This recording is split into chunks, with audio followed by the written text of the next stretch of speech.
There is a corpse on a golden throne. It has sat there for 10,000 years, breathing, if you can call it that, in the way a dying star breathes. It consumes 10,000 souls every single day just to keep its heart from going cold. It is worshipped as a god by 1 trillion human beings across 1 million worlds.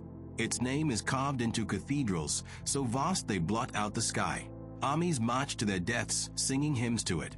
Inquisitors burn cities in its honor.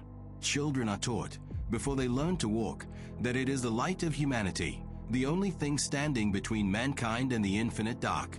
And somewhere inside that ruin of bone and gold and ancient pain, there may still be a mind that remembers what it built, a mind that knows what that building has become. This is the story of the Emperor of mankind, not the god, the man, if man is even the right word, who came before the god, the architect of the greatest civilization humanity has ever known, and the architect, too, of its most profound lie. He would have hated what they made of him. That is, perhaps, the most important thing you can know. Before there was an emperor, there was something older. Humanity has always produced individuals who burn slightly brighter than the rest, psychers, visionaries, generals, prophets. But scattered through the span of human prehistory, there were others, beings who, when death came for them, did not stay dead, who were reborn, not through any spiritual mechanism they understood, not through divine grace, but through something stranger, something that seemed to be woven into the fabric of what they were. They are called Perpetuals. There are those who believe the Emperor was the first of them, or the oldest, or simply the one who endured the longest. A shaman in an age when humanity had not yet named its gods. A warrior in wars so ancient no record survived them. A philosopher watching empires crystallize and collapse, watching the same mistakes repeated in the same order across the same centuries, while everyone around him aged and died and was replaced by people who had never heard of the lost civilization's final lesson. Think about what that does to a mind. To carry 10,000 years of accumulated memory. To have loved people who turned to dust before the language you loved them and stopped being spoken. To watch every golden age end the same way, in hubris, in fracture, in fire. And to know, with the certainty of a man who has lived through it a dozen times, that the next one will end the same way too. Unless something changes. He waited. That is what the oldest accounts suggest, and it is perhaps the most alien thing about him. Not the immortality, not the psychic power that dwarfed anything else walking on two legs, but the patience. The deliberate, grinding, terrible patience. While the warp storms of the age of strife tore humanity's stellar civilization into bleeding fragments. While worlds went dark. While the psychoplague spread and the warp bled into real space and entire populations were consumed by things that had no names in any human tongue. He watched. He calculated. He decided, at last, that the time had come to move. He was not young when the Unification Wars began. He was not eager. He was a relic of humanity choosing, with full knowledge of the cost, to spend himself on a single enormous gamble. Terra, old Earth, the cradle, the wound, was not a unified world when he emerged from whatever shadows he had kept himself within. It was a fractured hellscape of warlords and mutant empires and techno-barbarian kingdoms, each one convinced of its own supremacy, each one consuming the others in an endless, exhausting cycle of war. He ended that. He ended it with Thunder Warriors, soldiers augmented beyond anything seen before, built for a single purpose, and then, when that purpose was served, quietly set aside for something better. The Space Marines, the 20 legions, each one a more refined, more durable, more magnificent instrument than the last. He did not build those armies because he loved war. A man who has lived through 10,000 years of it does not love it. He built them because he had learned, at a cost that no living person could calculate, that idealism without a sword arm behind it is just poetry. And the galaxy in the 41st millennium has no patience for poetry. Terra was united. The stars waited. The Great Crusade is the closest the 41st millennium ever came to beauty. Humanity, scattered and bleeding across 1,000 worlds that had forgotten each other's names, being stitched back together. The Primarchs, his sons, his masterwork, 20 beings each carrying a fragment of his own psyche, his own capability, refined and individuated, leading the legions outward into a galaxy that had spent 10,000 years learning to fear the dark. They reclaimed stars. They broke Xeno's empires that had ruled for millennia before humanity first looked up at the night sky. They brought words like civilization and cooperation and science to populations that had been worshipping radioactive craters as gods. And the Emperor himself, at the heart of it, driving it, believed in something. He believed in reason, in science, in the capacity of the human mind, unshackled from superstition and fear and the seductive comfort of worship, to build something that would last. He tore down temples. He forbade cults. He declared, with the authority of a man who had watched gods be born from human belief and then consumed the believers, that there were no gods, only power, and the will to use it wisely. He was wrong about one thing and right about everything else, and the combination of those two facts is what destroyed him. While his sons fought in the void, while the Great Crusade blazed across the galaxy in fire and triumph and blood, the Emperor was working on something else. Something he told almost no one. Beneath the Imperial Palace on Terra, in chambers that his most trusted servants were not permitted to enter, he was building a road. Not a metaphorical road. Not a political alliance or diplomatic framework or philosophical system. A literal, physical, psychic road. A tunnel carved through the structure of the Webway, the ancient network of passages between stars that the Eldar had built before humanity existed, that threaded through a dimension adjacent to the warp but insulated from its horrors. The Eldar had used it for 10,000 years to travel the galaxy without ever touching the screaming chaos of the warp directly. The Emperor was building humanity its own entrance. If it worked, and he believed it would work, because he had been planning it for longer than most civilizations last, it would change everything. Humanity would no longer need to send its ships plunging into the warp, gambling with damnation every time it crossed between stars. It would no longer need navigators, psychers, the screaming vulnerability of warp travel. It would no longer be one catastrophic failure away from having its soul eaten by something vast and hungry and delighted. It was the most ambitious project in human history. It was, in some ways, the true purpose of everything. The Crusade, the armies, the unified Imperium, all of it scaffolding around this single extraordinary effort to cut humanity free from the thing that most threatened it. He told almost no one. The chaos gods knew. They had always known, and they began to move. Magnus the Red loved his father. That is the only way to understand what happened. Not malice, not treachery, not then, not yet. Magnus the Red, Lord of the Thousand Suns, greatest psyker among all the Primarchs, loved the Emperor with the fierce and devastating devotion of a son who had always been told his gifts were dangerous and had always believed, despite everything, that he could control them. He learned of a threat to his father, a conspiracy taking shape at the heart of the Crusade, a corruption spreading through the highest ranks of the legions, a shadow falling over the son the Emperor trusted most. He had to warn him. He had to act immediately. He had no time for couriers or conventional channels. He tore through the warp with the full force of his power and delivered his warning directly to Terra. The wards the Emperor had spent decades building, the psychic architecture that held the Webway Project sealed against the warp, that kept the passage clean and stable and protected against exactly the kind of intrusion that waited on the other side, shattered. In a single moment of good intentions and catastrophic ignorance, Magnus undid everything. The demons came through, not in ones and twos, in floods, through the passages beneath the Imperial Palace itself, flooding the most defended place in human space with the very thing the Emperor had been trying to build a road away from. The Webway Project, years of effort, a future being quietly constructed in secret, collapsed. And the Emperor had to choose. He left the Crusade. He abandoned Horus, the son he trusted above all others, the War Master, the architect of 100 victories, to prosecute the war without him. He returned to Terra, chained himself to the apparatus at the heart of his broken project, and turned his will toward holding the breach closed, preventing the demonic flood from consuming everything beneath the palace, feeding his power into the Astronomicon, the psychic beacon that allowed warp travel across the Imperium to keep humanity's navigation alive. He chose the many over the one. He chose the future over the present. He made what he believed was the necessary sacrifice.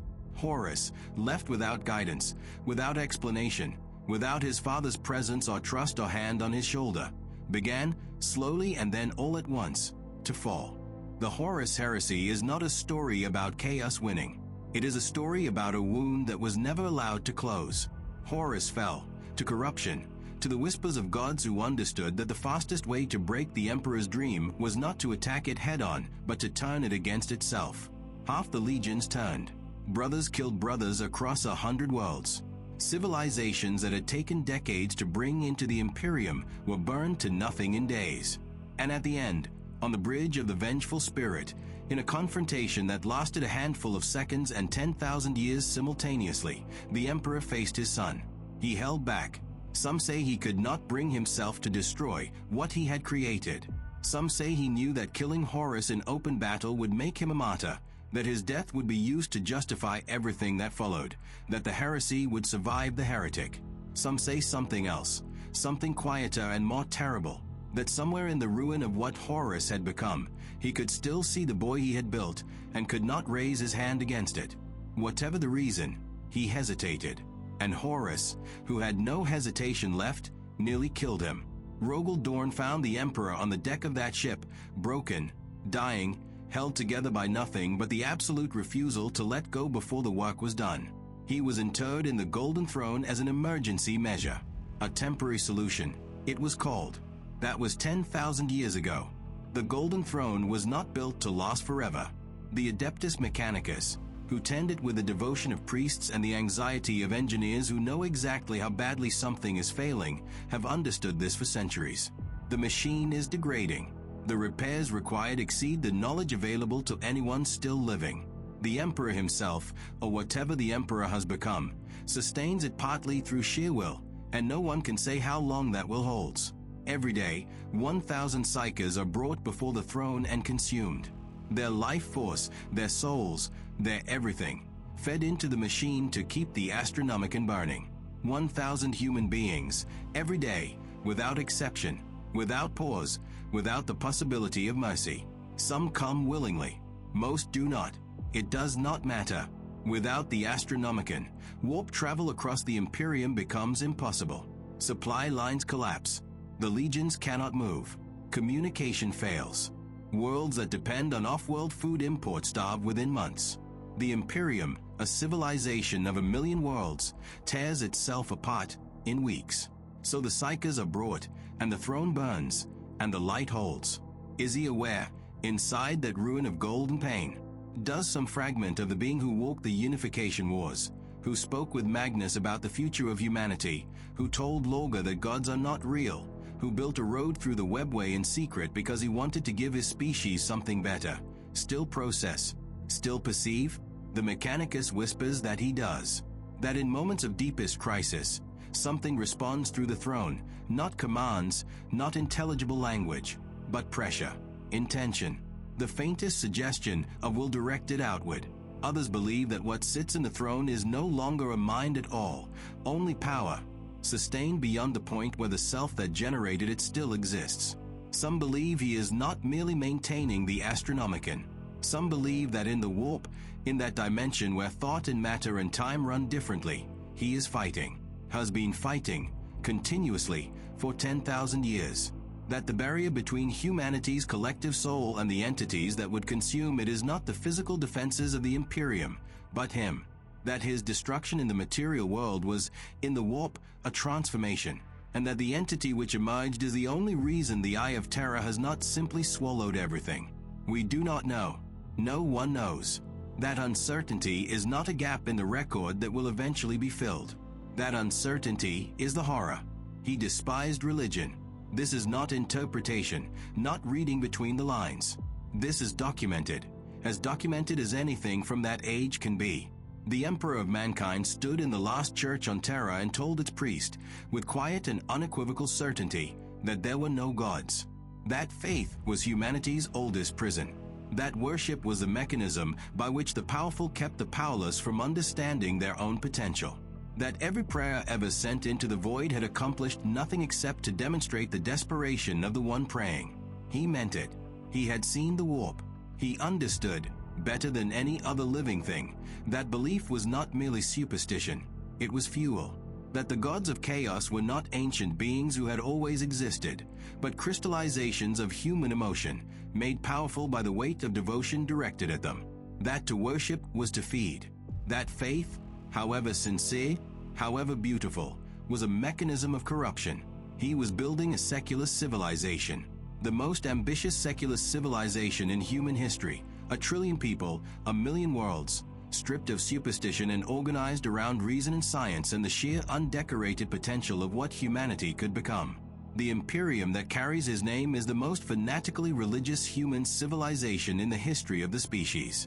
Every cathedral that blots out the sky on 100 worlds was built in his name. Every inquisitor who lights the pyre, every confessor who drives the faithful toward willing death, every world burned on suspicion of heresy, in his name. The ecclesiarchy, an institution he would have dismantled with the same efficiency he brought to dismantling everything else that stood in the way of human potential, controls more souls than any other single body in the Imperium. In his name, he cannot speak. He cannot correct this. He sits on the throne, and the lie grows larger with every century, piled higher by people who believe with absolute sincerity that they are honoring him.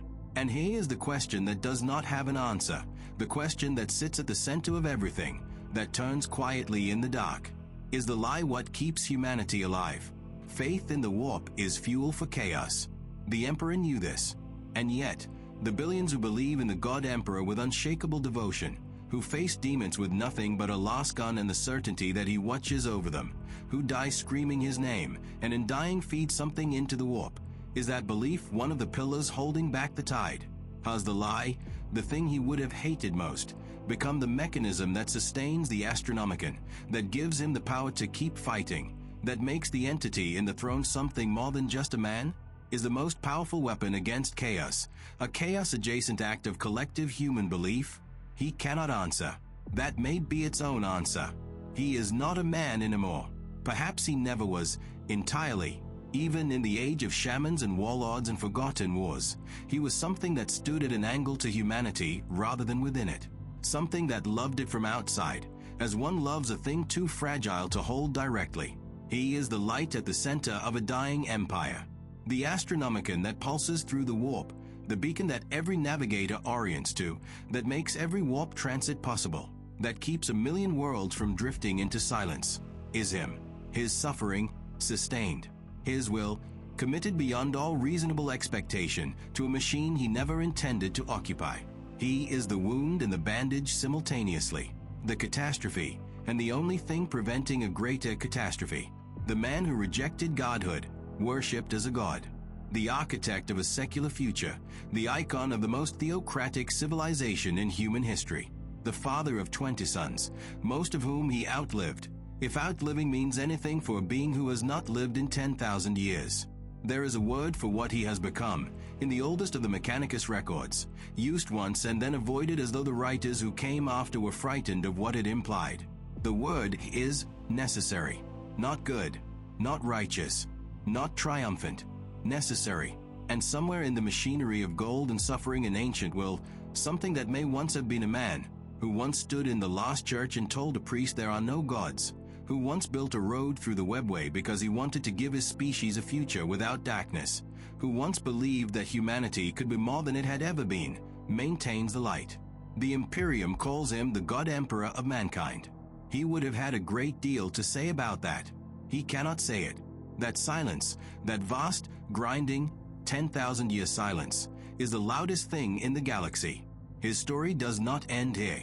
No story in the 41st millennium truly ends. It only transforms, and splinters, and echoes outward through the lives of those who were touched by it.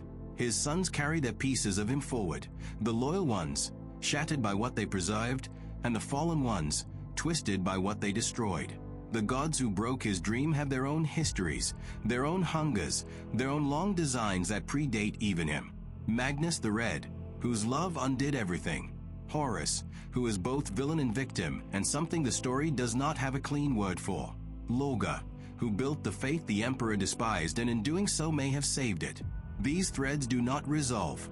They continue, and they are coming. For now, remember the man beneath the god.